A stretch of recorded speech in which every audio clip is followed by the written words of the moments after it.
కేవలం ఏదో డబ్బులు ఇచ్చేయండి ఇచ్చారు, తర్వాత మర్చిపోయారు. అలాంటి బ్యాచ్ కాదు, జీవితాంతం గుర్తుపెట్టుకుంది. ఎందుకంటే వాళ్ళందరూ ఆంధ్రులు, తెలుగోలు. మనం కాకపోతే ఎవరు కాపాడతారండి వాళ్ళని? విద్య, ఉద్యోగం, కళ్యాణం, అనారోగ్యం, విదేశీ ప్రయాణం, అనేక రకాల సమస్యలకి శాంతి పూజ చేసి రక్షలు ఇవ్వబడును. ఓం శ్రీ దుర్గా భవానీ జ్యోతిష్యాలయం. ఆ బాధ్యత ఇక్కడ ఉందా? మా అందరి పైన ఉంది, కేంద్రంలో ఉన్న ఎన్డీఏ పైన ఉంది. అందుకే 6 గంటల్లో కుమారస్వామి గారు వచ్చారండి.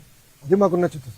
ఇప్పుడు కార్మిక సంఘాలు కొన్ని రాజకీయ పార్టీలు వచ్చినాయి, వాళ్ళ నాయకులు ఎవరు వచ్చినా స్ట్రైట్ క్వశ్చన్ అడుగుతున్నాను, వాళ్ళ నాయకులు ఒక్కరన్నా వచ్చారా పరామర్శించడానికి? కనీసం మాట్లాడారు ఎవరితో? వాళ్ళు మాట్లాడరు.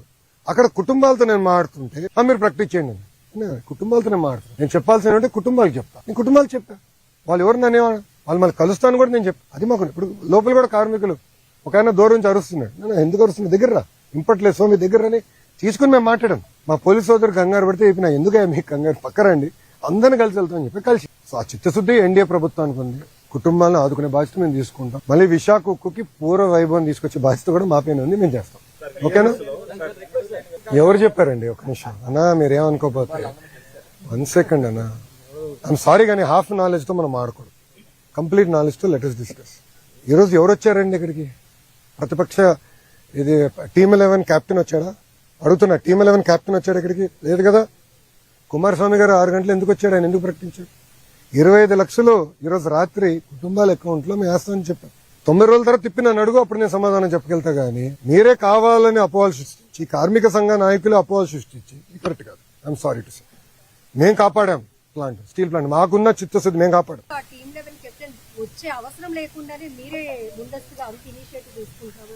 అమ్మా ఇక్కడనే కాదు, ఇది ఎండ్ ఆఫ్ ది డే మన రాష్ట్రం, మనకున్న సమస్యలన్నీ మనమే పరిష్కరించుకోవాలి. It is our responsibility, right? ఇక్కడనే కాదు, రాష్ట్రంలో కూడా ఎక్కడ ఏ ఇన్సిడెంట్ జరిగినా, ఇప్పుడు గౌరవ హోంమంత్రి గారు బస్ యాక్సిడెంట్ కూడా వెళ్తున్నారు, గమనించారు లేరు?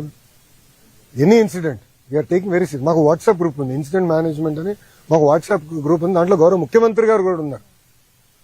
ఇది అడగండి, నిన్న జరిగిన 4:45 మేము అందరూ వెళ్ళటే అందరం ఆడుకున్నాం. మళ్ళీ ఎంపీ గారితో మాట్లాడా, ఎమ్మెల్యే గారితో మాట్లాడా, గణబాబు గారితో మాట్లాడా, హెచ్ఎం గారు ఇమీడియట్ గా స్పందించారు. ఇట్స్ రెస్పాన్సిబిలిటీ అమ్మా. మేమేదో టీమ్ 11 కెప్టెన్ సమాధానం చెప్పిన మేము లేము ఇక్కడ.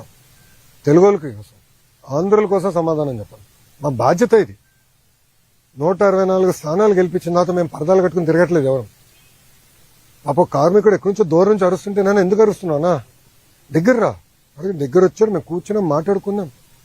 నేను మందే భయ్, మన ప్లాంట్, మన రాష్ట్రం, మన సమస్యలు మనమే పరిష్కరించుకోవాలి. అంతేగాని మీరు కాబట్టి నేను నాకేదో కొంచెం బీపీ పెరిగితే ఏం సాధిస్తాం? బీపీ వస్తుంది అంతే, సమస్యలు పరిష్కారం అవ్వు కదా. కూర్చొని పరిష్కరించాలి. ఇప్పుడు వాళ్ళు అడిగారు, కార్మికులు కూడా ఏమన్నారంటే అన్న కమిటీ సభ్యులు వచ్చినప్పుడు ఇక్కడ ఎవరు పని చేశారో వాళ్ళు కూడా కలిస్తే బాగుంటుందంటే తప్పనిసరి కలుస్తారు.